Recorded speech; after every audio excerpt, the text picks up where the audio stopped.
Welcome back to Razm Afsar TV. Hi, Beat. How are you today? I'm well, despite our violent weather we're suffering at the moment. Yes, we are going to start our new or the second session on the Tarikh Jahangosha-ye Naderi, World's Conquest of Nader. And today we are going to see more paintings from that important manual. Before we go there, you found a very, very interesting quote from a colleague's book about Nader's army. Could you please tell our audience what you have found out? Okay, this is a quote in Axworthy's book on the armor of Nader Shah, and he's quoting a traveler called Abraham of Crete, who described Nader's cavalry in 1736. So this is an eyewitness view, and this is what he said about the armor. Many of the soldiers wear armor. Some had woven armor, that is chainmail. Others had 2 metal plates, one in the chest and one on the back. Others had 4 metal plates on the chest and back and under the arms, one on the right and one on the left. He also goes on to say they had large guns and powder flasks, and each one houses 1.5 oka of powder. It's a measurement. Each one hangs 2 powder flasks on his back. If necessary, they can gallop all day over plains and canyons, clamber and descend over rocky mountain slopes like a partridge. They do not know tiredness, they never grumble, and sometimes they break stones to make a path between the rocks. They dig the earth and the snow, and acting as if they had not laboured at all, they meet the enemy bravely, giving battle, and are victorious. So he was quite impressed. But you know, this is interesting. Reading Axworthy's study of the army, it's clear that, well, one of the things that surprised me was the immense size of the army. From a logistic point of view, managing an army that size, which he points out that army was bigger than all the armies in Europe at the time put together. And this is the time of the 7 Years' War, basically. So there are a lot of armies marching around Europe. He points out that the logistics, which was something Nader Shah was expert at, that they always kept the army fed, properly looked after in terms of camps and whatever. Apparently, when he was laying siege to maybe Baghdad, he built a city for the army, which prevented the things that normally happen in siege camps, like disease and all that kind of stuff from poor water management and sewage and that. But the other point that he made, which I think is a critical point, the army was so big that the tax revenues to maintain it were more than Iran could survive, and it basically collapsed the economy. Because think about it, it minimum 200,000 men, probably 350,000 men, not in a single place, but you know, from a population that was only 6 or 8 million. How could they afford it? The only way the army kept going was through conquest, and even then there were limits. So having the best army in the area can sometimes be not as good as having a moderately good army. You know, many European or Western historians call Nader Shah Napoleon of Iran, given all Oh the yeah, yeah. So, there is some evidence that Napoleon actually studied his campaigns. yeah, interesting. So not only was he the Napoleon of the East, he was possibly a contributor to the actual Napoleon's military. Yeah. Well, I Oh, mean, we don't in the 21st century know a lot about Nadir Shah in the West, but in the 18th century, he was well known in the West because the West was focused on the Ottomans, yeah, yeah, but he was beating the Ottomans a yeah. lot. A lot. Yeah. He had a um, series of treaties with the Russian Empire, so that he was in direct communication with Russia, and the British were in India, and he sacked Delhi, Yeah. which kind of drew their attention.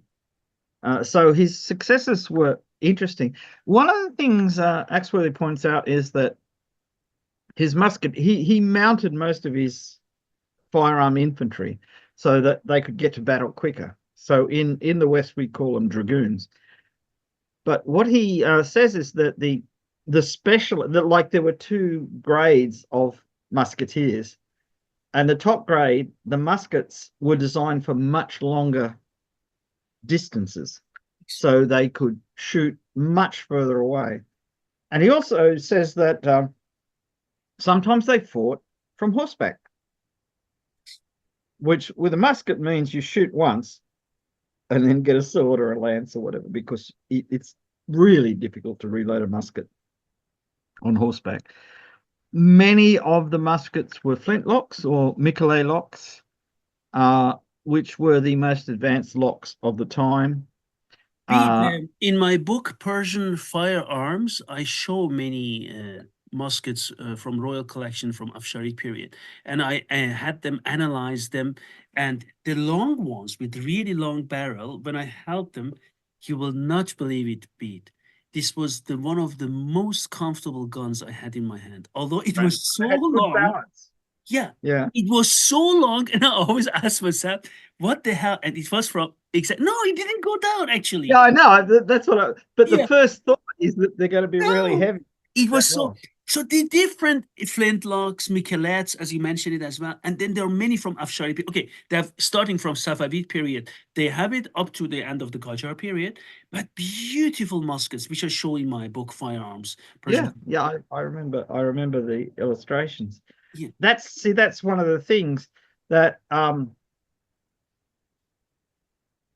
again, reading this article by Axworthy, it brought out things I'd read in other descriptions of the problems of developing a full firearm based infantry in places like Iran, where the terrain is so harsh.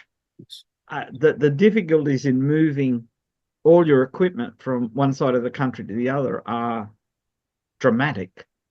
Um, Whereas, say, in Europe, you go for 2 miles, you're at another village, and you yes, can buy exactly. food, and there's water everywhere.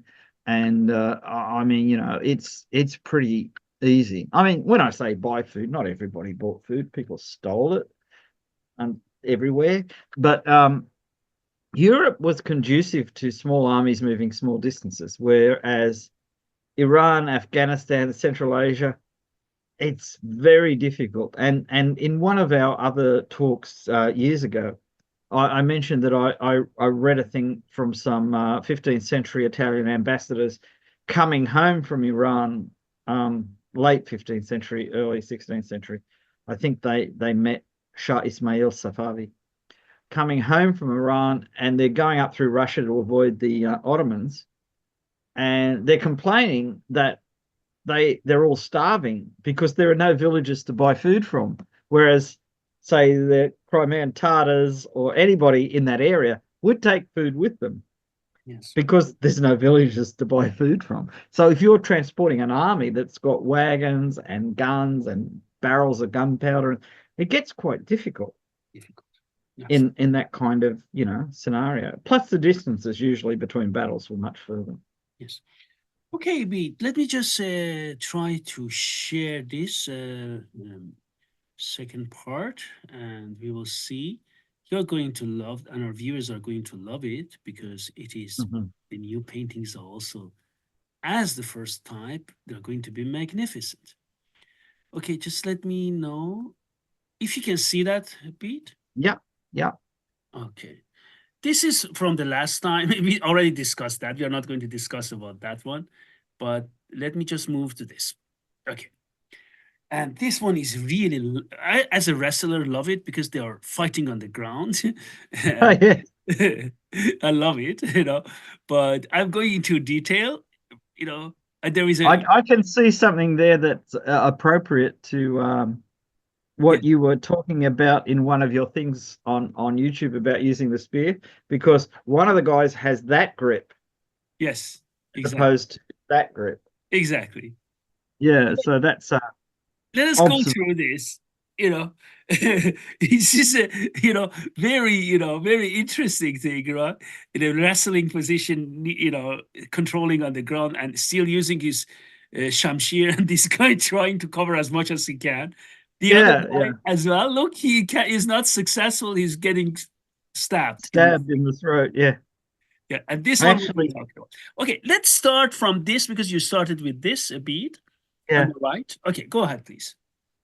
Well, as you point out in the YouTube video about two ways of holding a spear, Yeah. that there's the way where you're holding it like a staff, a quarter staff, where you could block like that, or block Yes. like that, or block like that. And when you thrust using your whole body. So Yes. your whole shoulders and everything turning at the waist. Yes. Whereas the other way of holding it is when one hand is here and one hand is there, and you can move the back hand Yes.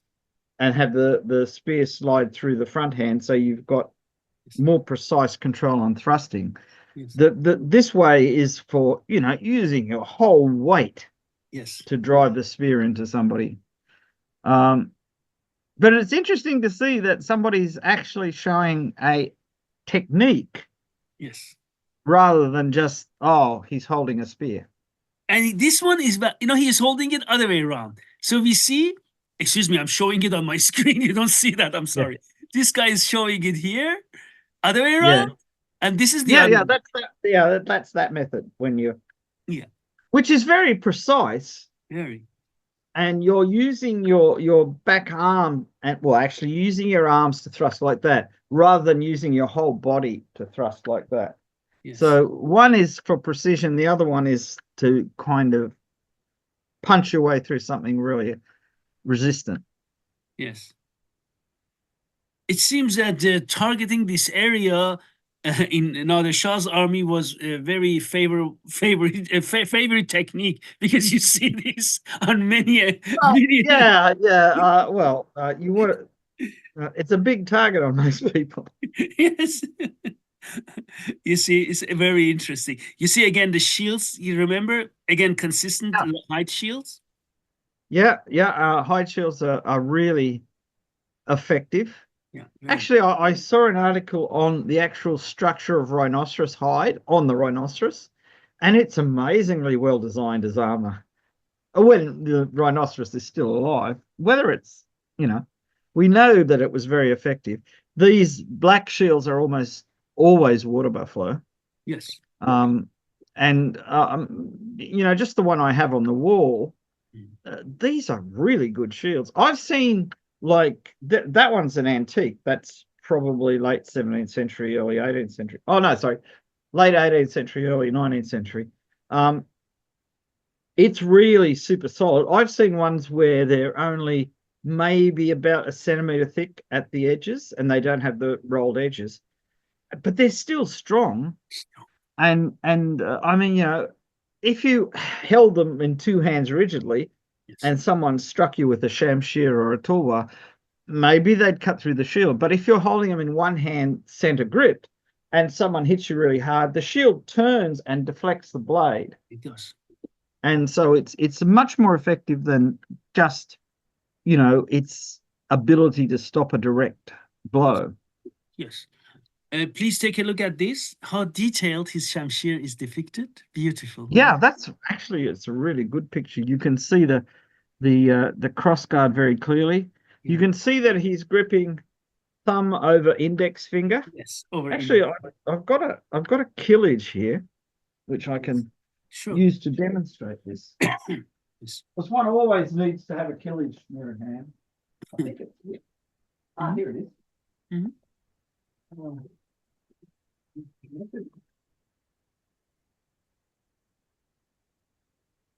So Interesting. Yes.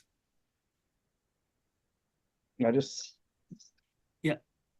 Exactly. so with this, I'm standing on the belt, so it makes it very hard. So when you grip it, see how he's got his thumb on top of his index finger Yes. there. He does. That's quite a successful grip with this shape grip. Yes. Now, a Shamshir grip is more slender than a Yes. Kilish grip. See, this is quite wide there. Yes. So it's actually more comfortable Yes. in that thing. With this, if you hold it out, I'm trying to get it in shot. If you hold Yes. it out, you've got a fairly strong Yes. grip. If you swing forward and pull back in a draw cut, because Yes. of the shape of the handle, it will not come out of your hand. Yes. This one has the remains, I think we talked about it before, of a binding there, which Yes. would have included a loop as Yes. well. But these types of swords, you can put a loop in the end there, depending on how you want to do it. Yes. Um, but yeah, it's not in this case. I mean, it's not true in every painting you see, but in this case, the grip matches the sword. Yes. The grasp of the Yes. hand matches the sword. Yes.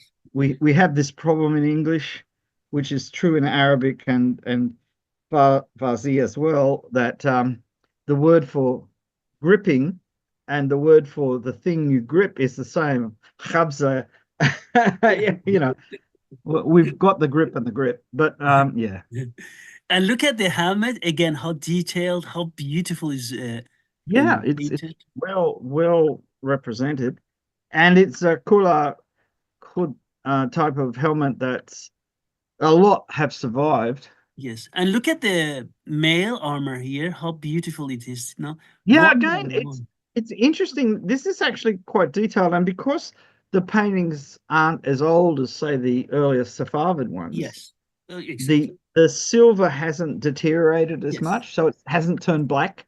yes, that's So right. it These are actually not this as is old. Yeah. really look like, Yes. as opposed to what a Yes. lot of things look like. It's the same with the swords. They have a good metallic look to Yes. them. Yes, they do. And the horse, it's. I think this is the son of Rakhsh, Rostam's horse. Look how strong the horse is. Oh yeah, yeah. The horse goes to weightlifting classes for sure. Very strong horse. Look at the muscles of the horse. God. Yeah, yeah. And this is an unusual pose for Persian painting, so it's a little bit outside the normal Yeah. uh, um uh expressions that artists But use. look at the eyes of the horse again. Why do horses and Persian paintings always look so innocent? Look at the horse. Yes. I think it's because Persians like horses. Yeah, they I do. really do. You Yeah. kind of see it when you I mean, even in the nomadic tribes in Loristan and places like that, Mhm. they they might only have one horse in the family, but that horse would get looked after Yes, yes, of course. because it was very important, and Yeah. everybody agreed that you have to look after your horses. Yes. Oh, sorry. Yeah, okay. Now look at this. Now we are looking at the other army, Uh-huh. and there again, you see, they have different swords, the Afghans. Look at that. Yeah, Straight. they're Yeah, straighter, much straighter. yeah. Now it's interesting from what Axworthy said that after he conquered parts of Afghanistan, uh, Nader Shah recruited Afghan horsemen Yes, to use as shock troops because yes, they were very good with lance and sword. yes, Um, but here we see, well, basically, one person has his shield on his back on a strap, Let me You show can't it see to our this. viewers here. Yeah, Mhm. yeah, and that's quite a large shield, which would give him a lot of protection. Yeah, There are other people holding their shields up in the air yeah, over their heads, possibly because there were missiles coming in, arrows or whatever.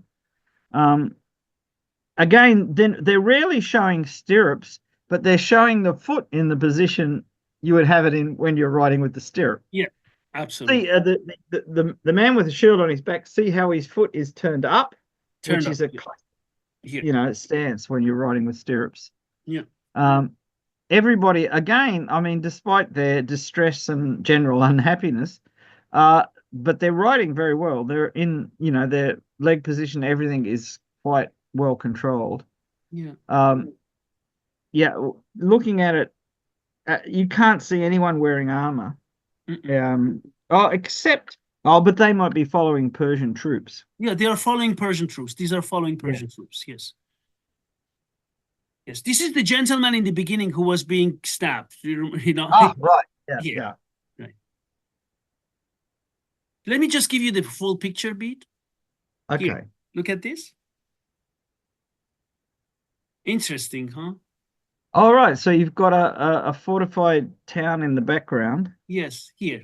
Exactly. Um, Yeah. and the troops just go off into the distance. They're indicating a really large number of soldiers. Yeah. I assume that the yellow and the purple are flags Yeah. billowing in the wind. Um, there's a bridge, Yeah. so the army is crossing a bridge. Yeah. Oh yeah, Uh, here. Here, right? Here. yeah, so there's a There's bit a of, bridge. I And it's mean, the water. Please look at this water yeah, here. yeah. So the bridge is over a flowing river. Yeah. We've got the two big mountains in the background and the town. This is a named battle, isn't it?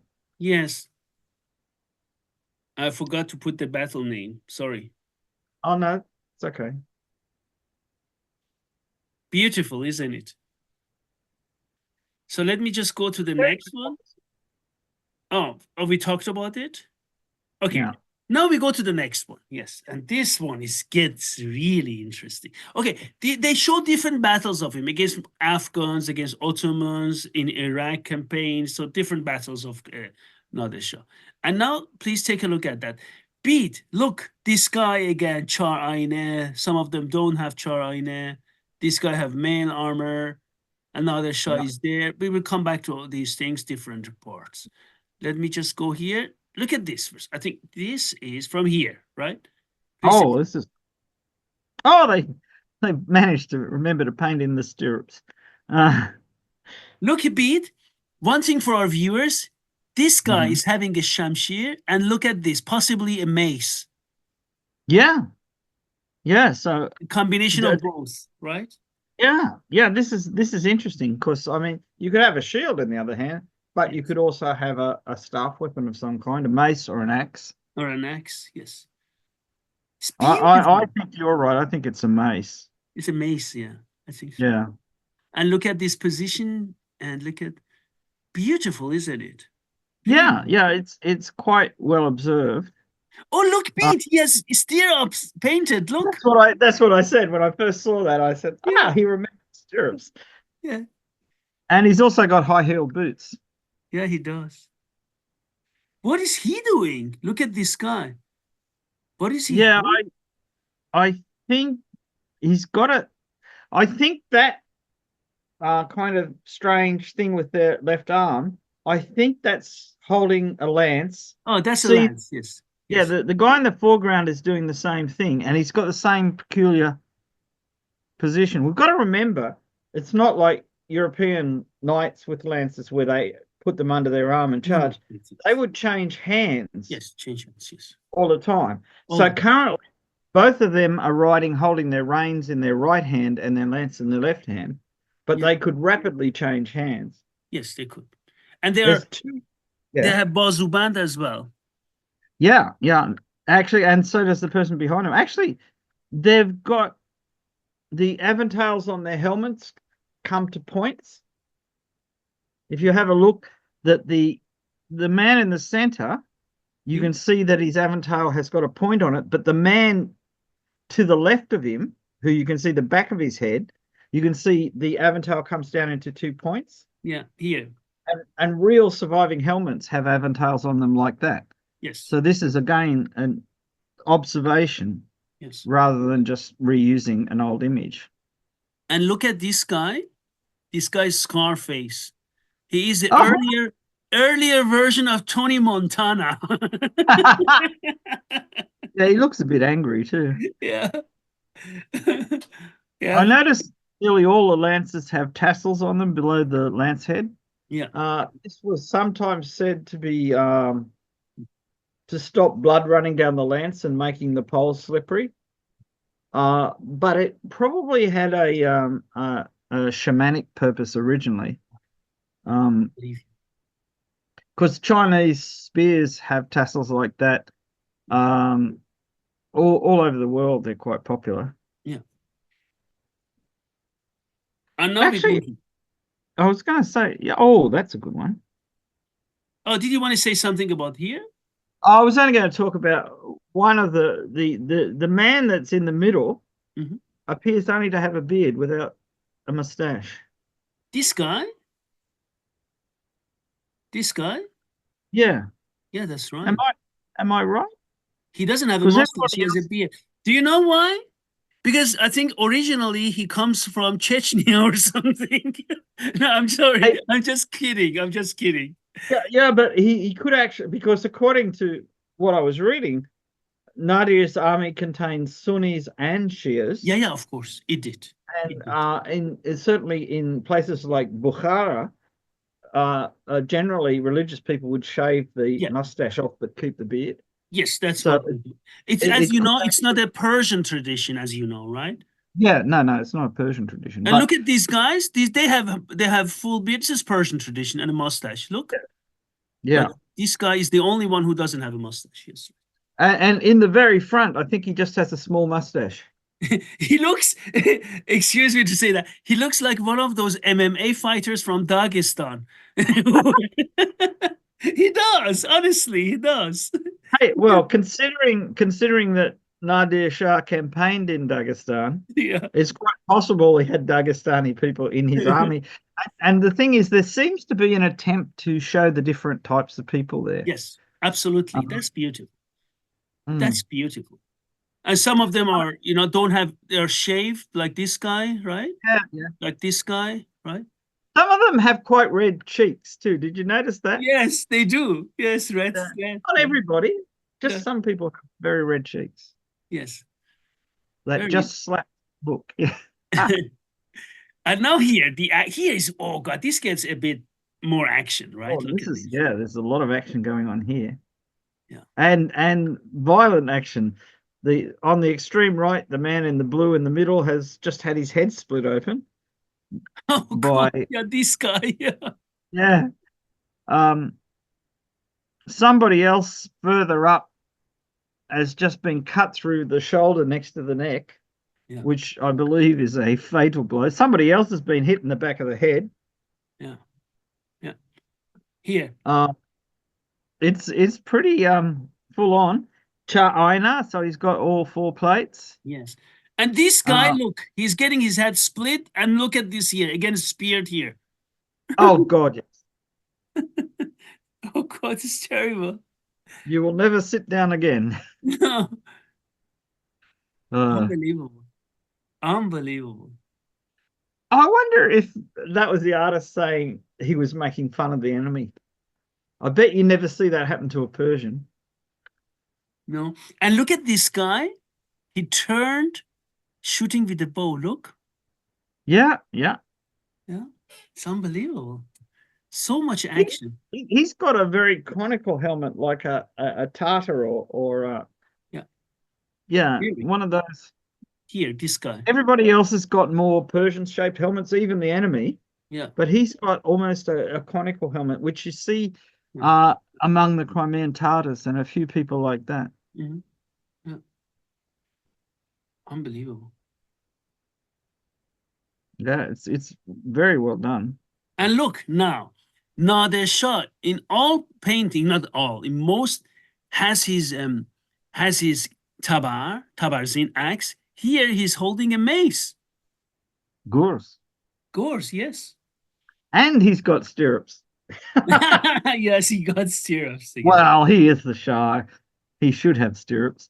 Yeah, you notice he's what he's doing is he's pulling his reins in, so his horse curves her neck, or its neck if it's a gelding, and brings its face down, which is to make it look more noble and whatever.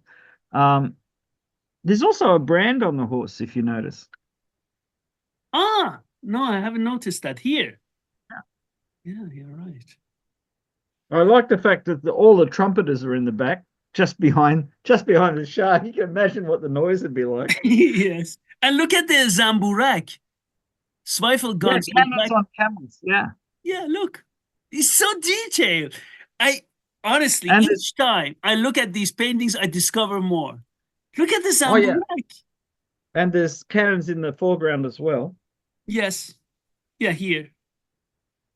Unbelievable. Unbelievable. No, it's very very interesting. Very. Though something I just noticed, Hmm? one of the horsemen is left-handed. Oh, He's this got guy. Yeah. his shield in his right hand and his sword in his left hand, Yes. whereas the guy next to him has his sword in his right hand. Yes. So in a painting like this, where it's almost done, it's not using previous paintings as models. Uh, that's probably observational that, there were left-handed swordsmen. And, people who fight with swords often comment that whereas all left-handed swordsmen have fought against right-handed swordsmen, very few right-handed swordsmen have fought against left-handed swordsmen, so that they can have an advantage. In Um, this book, there is this anecdote where Nader, after one of his conquests against the Afghans, he saw on the battlefield an old Persian swordsman fighting with two shamshir. It's very beautiful here. He goes and after it's finished, he said, "You are so brave. You are one of the best swordsmen. Where were you when the Afghans sacked Isfahan?" And he said, "Your honor, I was there, but you were not there." Because the king he served, Shah Sultan Hussein, was more interested in other things, if you imagine what I want to say, right? yeah, Instead yeah. of battles. So that was his answer. And Nader, who really was very aggressive man, said, "Point taken, you're right." Well, I did read a description of the last big battle of the Safavids. Before I don't think Nader was involved, and the general consensus was the Safavids would have won. It was their command, their generals that failed, not the army. Exactly. That's it. And yeah, I mean, this is a problem in any organization. If the top starts to rot, Yes. then the whole thing falls apart. Yes. So let's go to the next one. Okay, now here we see the cannons. Look how detailed the cannons are. Oh Beautiful. yeah, Beautiful. yeah. You even got the nails holding the wheels together. Yes. Yeah, here. Really beautiful. Yeah, yeah. You can see those cannons, the look of them, the look of the cartridges. Sorry, the carriages, not the cartridges. The Very. carriages look more like 16th century European rather than 18th century. But that might, they do have iron tires on the wheels, Yes, they so do. they're pretty advanced. Yes. Very, really nice. And there is always an Afghan guy turning and trying to shoot at a bow. Yeah, yeah. It's interesting that the quivers are they don't have a lot of detail, but they're at the correct angle and they have the 2 points of suspension. I mean, the third one you can never see. And there's people there with those powder flasks on their belts. In this case, one guy's got three, so maybe two main powder flasks and one priming flask for Yeah, the touch hole. Yeah. that's right. They also have pointed caps inside their turbans. Oh yeah, that's right. Here. Yeah, I That didn't might be meant to identify a tribal group or something. Yeah, here. Because you see, sometimes at certain periods in Ottoman history, they had pointed caps, and other periods they didn't. And the unfortunate people with their legs blown off and everything don't look that healthy. No, I think it's because of cannons. Could it be? Yeah, I think so. Yeah, cannons are real good at doing stuff like that. I mean, the rest of them could have been hit by musket balls or arrow, well, not arrows because you'd see the arrows, but the poor guy with his leg blown off definitely was hit by a cannonball. Yeah. And this one, I really love that. Look at the Persian musketeers. Look at that. Oh, right. So they're all lined up behind cover. Yeah. So even if their enemy tried to charge them, they couldn't because they'd have to go up a hill and they'd be annihilated. Oh God, Bede, it's not good to be here, right? No, no, there's people off behind through that little pass, so you can't go that way. There's musketeers shooting down on you, which is bad. Bad. Um, Actually, there's all kinds of disasters happening. There's somebody's fallen off his saddle and is going headfirst into the ground. Oh, he's Guaranteed. speared. Look at this. Yeah. Yeah. And yeah, there's lots of people in dire trouble there. Look, this guy is taken as prisoner. Look, Oh yeah, he's put him on the back of his horse and he's got him tied up. he's on his back of the horse of him, right? He Taking a must be. prisoner. Yeah. And Nader Shah is here, you see? Yeah, yeah, with his trumpeters behind him I'm sure he has and lost his hearing capability. yeah, maybe he pulls his hat down over his ears.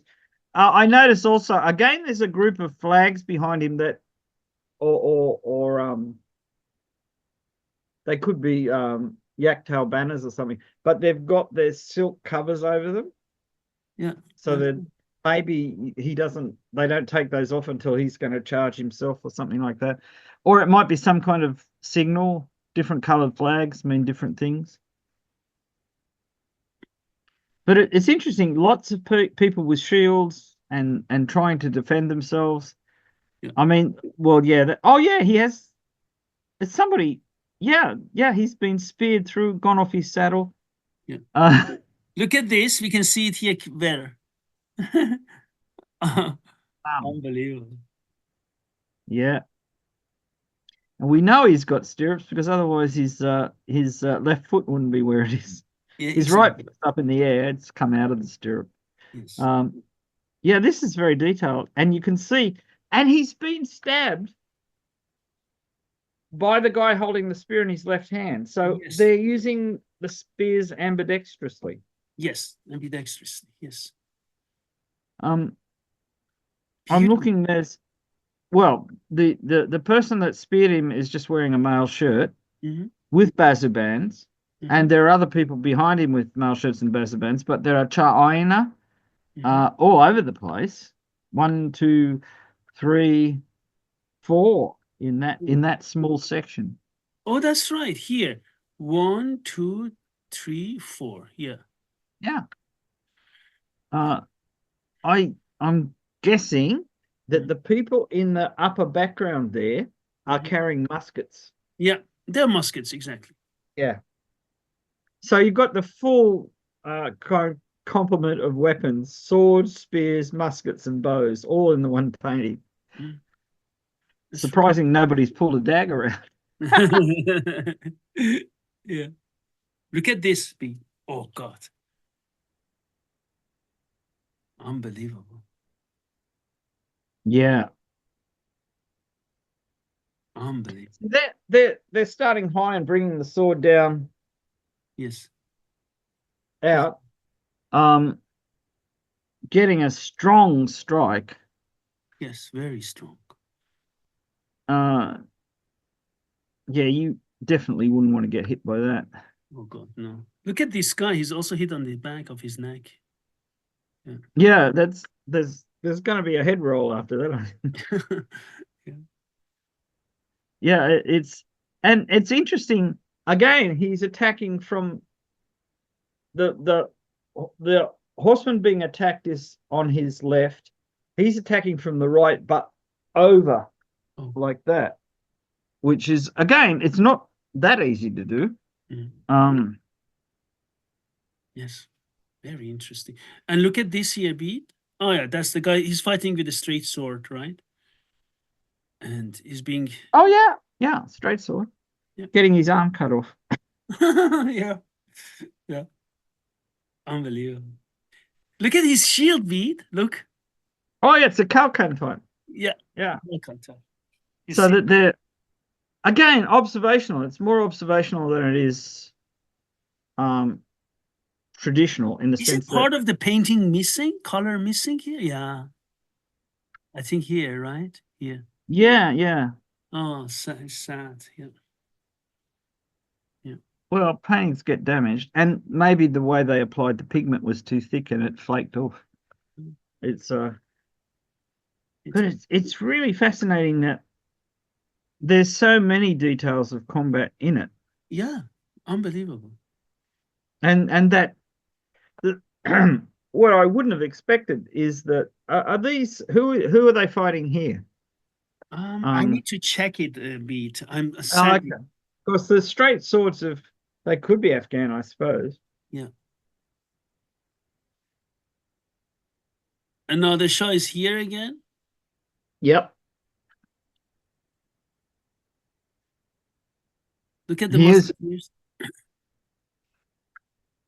Oh yeah, they're looking quite happy. Yeah. We're safe. Yeah. Now the next one beat. Hmm.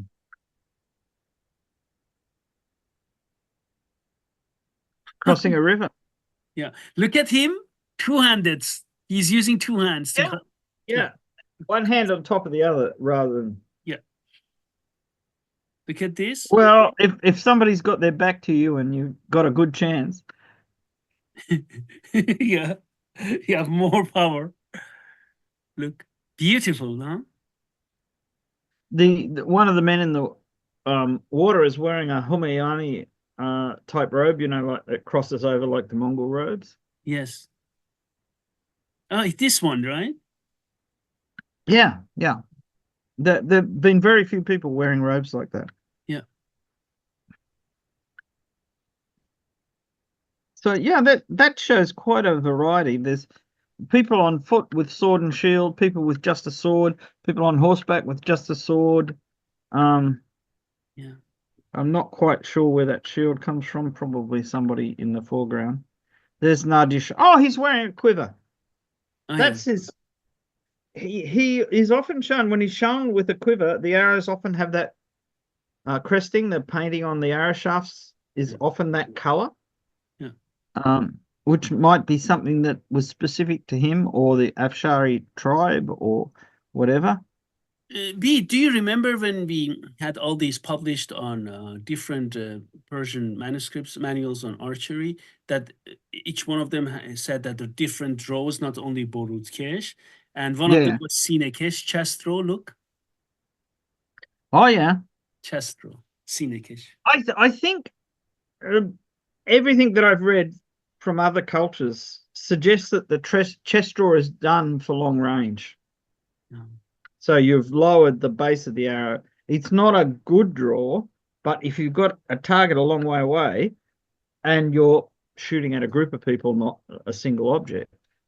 I was shooting yesterday and I got somebody to use my phone to video because I felt I was shooting differently. And I was drawing halfway between Rishikesh and I was drawing just along there. yes. It was with long arrows. And you can feel it because the arrow comes under your eye because Yeah. it's there. Yes. And when I've never perfected a good chest draw, Yes. it requires a different style, and eventually I'll work out how to do it. But it's hard enough to do the good style. And this one, Nader Shah, has a very interesting position. He's behind the line of cannons shooting, right? It's probably a good idea. Yes. You notice that one of the people fleeing him is Yeah. shooting his musket backwards. Ah, on horseback. Yeah. Yeah, that's quite unusual to see. And he's got very good form. Yeah. He's supporting the barrel right out to get, like a steady grip. Because if you're standing still, you can rest your elbow against your body and support the gun this way for Right. accurate shooting. But that's probably the best you could do on horseback. Yeah, it's really interesting. I mean, there's another musketeer there, but he's got his musket held down in his left hand. Um, Mhm.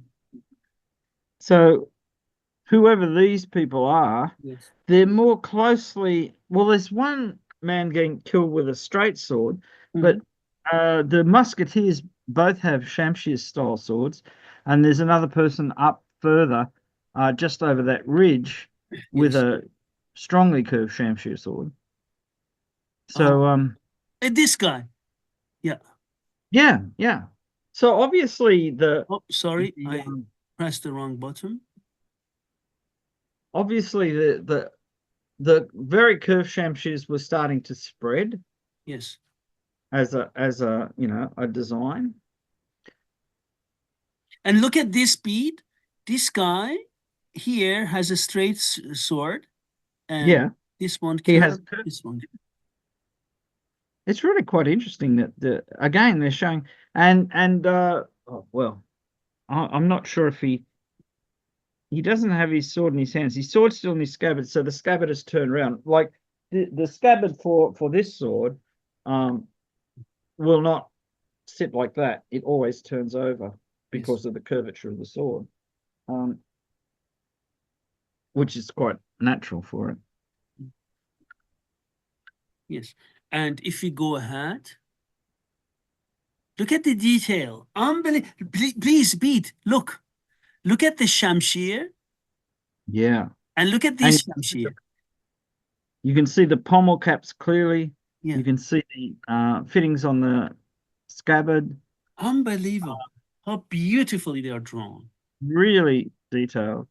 And again, this is more observational than traditional, so therefore you get the feel that this is very close to what they were actually wearing. You notice they have leather shields, but in different colors. Yes. Yes. Um, and they're using lit matches to set off the cannon rather than linstocks as they would in Europe. Yeah. Uh, Oh, yeah, yeah. there's lots Here. Yeah. lots of very good detail, Yeah. and a lot of people are using stirrups. The painter has remembered to put the stirrups in. Not that they And were look always at used. this guy. Look, he's shading his eyes. Look. Oh yeah.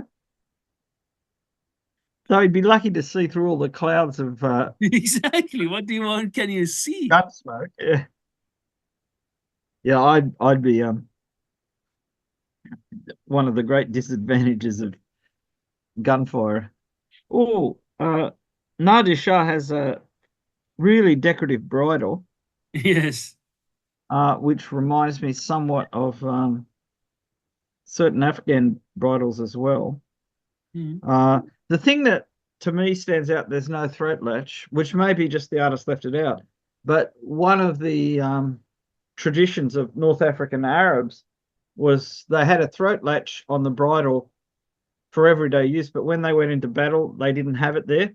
So that if somebody grabbed the horse's reins to stop them, the horse would lift its head out of the bridle and drop the whole thing in the guy's Mm. face, and then you didn't have much control of your horse. It was usually trained to run back to its lines when it did that, but it meant you weren't caught and killed. Yeah, there's a lot of detail in that. In this case, all of Nadir Shah's flags are out of their covers. He doesn't have the covers on them. Yeah. Oh, here's a detail. Oh, this is a good one. Yeah. See, a lot of these people are wearing Humayuni type Yeah. wraparound coats, which I would associate with the Mughals because that was the standard. Um, These guys. yeah, And look, unbelievable. see, that's really quite a lot of them are. They're Yeah. having a bit of trouble. I mean, the artist's having a bit of trouble with their turbans too. I wonder if it's meant to be that Mughal turban that's kind of big at the back. Mm. Look at Oh, these guys. Last ditch attempt to reverse the outcome of the battle. These guys, but yeah, they are escaping the others. yeah, yeah. Everybody else is running away there, but that could be a rearguard action to help the other people get away. Yeah. Um, but lots of shields, um, many very curved swords, Yeah. slightly different turbans too. Again, they're kind of like Mughal turbans, not like somebody who'd seen them at a distance but didn't really understand how they worked. Yeah. Um, this is not a criticism of the artist because whenever you're confronted with something that's different from everything you're used to seeing, Yes. you kind of try and depict it as well as you can. It's like when Europeans first came to Australia and they saw kangaroos. Some of those early paintings, nobody would recognize what the animal was. They just didn't have anything in their head to show that shape. And this is exactly the same when you come across people who dress differently. Yes. There's a lot of European drawings of Turks and Persians, Yes. and you know what clothes they were wearing, Yes. and these clothes do not look anything like them. Yes. What do you think about these paintings we discussed today? I think that they've got a degree of observational Yes. approach. They are looking at um, things they know about. Yes. Now, I mean, Afghan clothes wouldn't have been surprising to them because there were Afghans in Nader Shah's army. I mean, when he chased the Afghans out of Iran, Yes. uh, some of them surrendered and got incorporated in the army. Yes.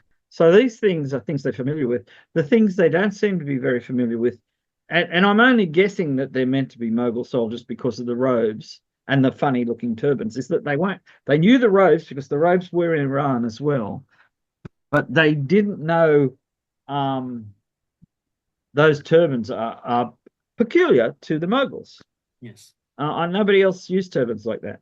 I Yes. mean, you see it. I mean, some of the Hindu states in the Mughal Empire adopted the turban. I mean, Yes. places like Mewar, they still tie their turbans that way. Well, the royal family does anyway. So it means that they're looking at the thing in life and trying to depict it, which is not normal in not in Persian painting. In Persian painting, they're projecting a idealized view with lots of realistic details, Yes. whereas in that one they're projecting a realistic view with lots of details. It's not European style painting. It's not. It doesn't have the same degree of rigorous perspective or things like that because it in a book, even a big book, there's only so much you can do. If you do a perfectly developed perspective painting in a book, then only a few things are going to be clear, and everything else fades off into tiny figures in the distance.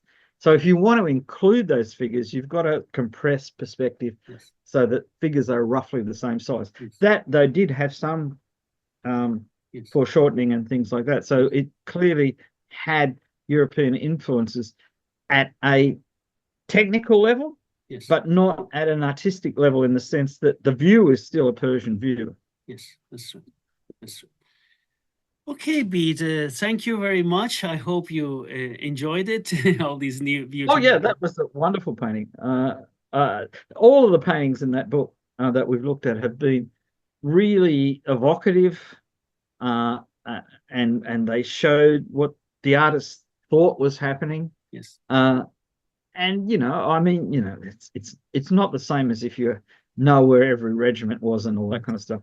But even in battles in Europe in the same time, there are confusions. Yes, that's right. I mean, in the actual descriptions, I'm not talking about the paintings.